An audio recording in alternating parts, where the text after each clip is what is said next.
Vamos mergulhar numa história daquelas. A sério. É a história de como a coragem de uma única pessoa foi capaz de abalar as maiores potências da sua época e, sem querer, dar o pontapé de saída para uma revolução. Ora bem, esta é a pergunta de 1 milhão de euros, não é? O que é que acontece mesmo quando alguém sozinho se vira para as pessoas mais poderosas do mundo e diz não? Para descobrir, vamos fazer uma viagem no tempo até ao século XVI e conhecer um monge que fez exatamente isso, desafiou o Papa e o Imperador. Ok, vamos a isto. Para percebermos bem esta história, temos de nos situar no início do século XVI. Nessa altura, a Igreja Católica era sem dúvida a instituição mais poderosa da Europa. Mandava em quase tudo. Mas as coisas estavam prestes a levar uma grande reviravolta. E o epicentro desta mudança foi um monge chamado Martinho Lutero. Mas atenção, ele não era um monge qualquer. Era também professor de teologia, um académico. A intenção dele, em 1517, não era começar uma revolução, era mais começar uma discussão. Ele escreveu 95 pontos, 95 argumentos, e afixou-os na porta de uma igreja. Era a forma da época de dizer: pessoal, precisamos de falar sobre isto. E qual era o grande problema para Lutero? Principalmente uma coisa chamada indulgências. O que eram? Bem, basicamente, a Igreja vendia uns documentos que, supostamente, perdoavam pecados e diminuíam o tempo que uma alma passaria no purgatório. Para Lutero, isto era impensável. A salvação, a fé, isso não se podia comprar com dinheiro. Claro que o Papa, em Roma, não gostou nada disto. A ordem foi clara e direta. Lutero, retira tudo o que disseste. Ponto final. A resposta de Lutero? Um rotundo não. E a partir daí, o conflito explodiu. Com a ajuda de uma tecnologia recente e revolucionária para a época, a imprensa, as ideias de Lutero espalharam-se pela Europa a uma velocidade estonteante. A situação tornou-se tão séria que em 1521 o Papa o excomungou, ou seja, expulsou-o oficialmente da Igreja. Mas a história não fica por aqui. Se ser expulso pelo Papa já era mau, a coisa estava prestes a escalar para um nível completamente diferente. O que era um debate teológico transformou-se num enorme braço de ferro político. É que entrou em cena o homem mais poderoso da Europa, o Imperador Carlos V. E ele convocou Lutero para uma Assembleia Imperial. O nome desta Assembleia é um bocado estranho, chamava-se Dieta. E não tem nada a ver com comida. Era uma espécie de parlamento, a reunião mais importante do Império. Lutero tinha de ir à cidade de Worms para se explicar cara a cara com o Imperador e todos os príncipes.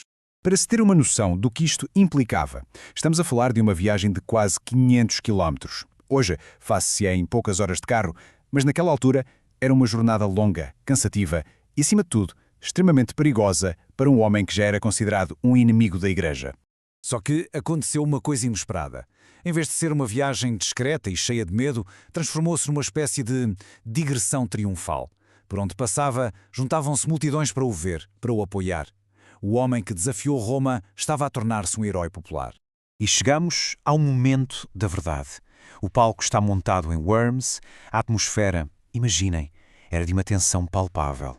O destino de um homem, e talvez o futuro de um continente inteiro, seria decidido ali, ao longo de 2 dias.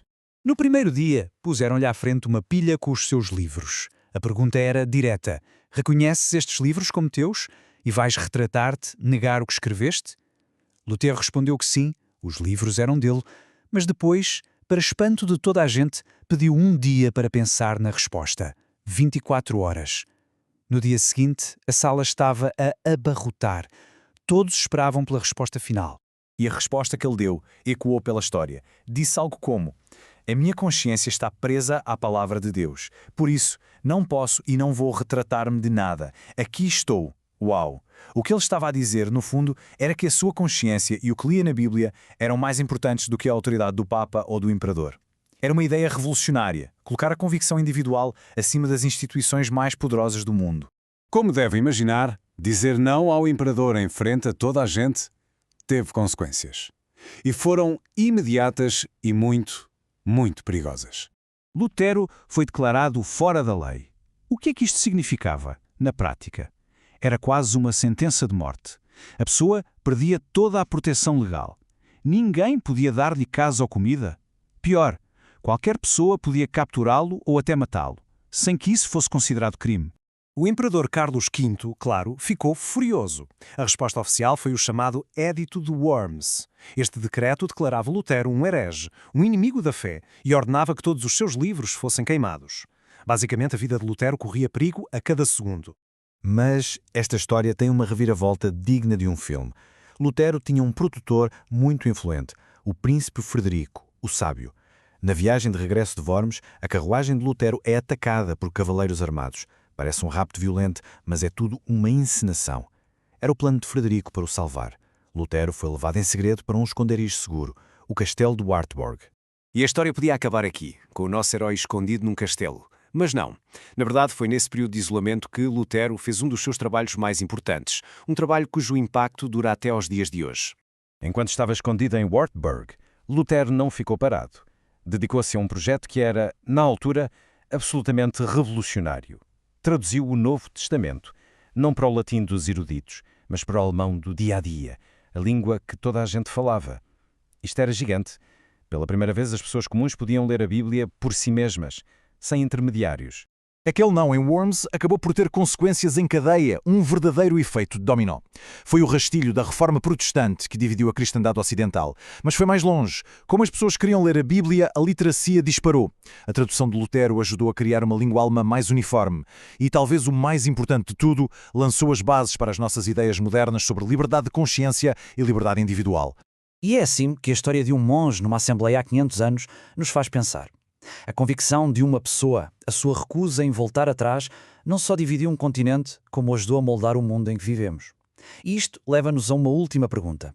Hoje em dia, que ideias serão assim tão poderosas? Que convicções, se defendidas com a mesma força, poderiam também mudar o mundo? Fica a reflexão.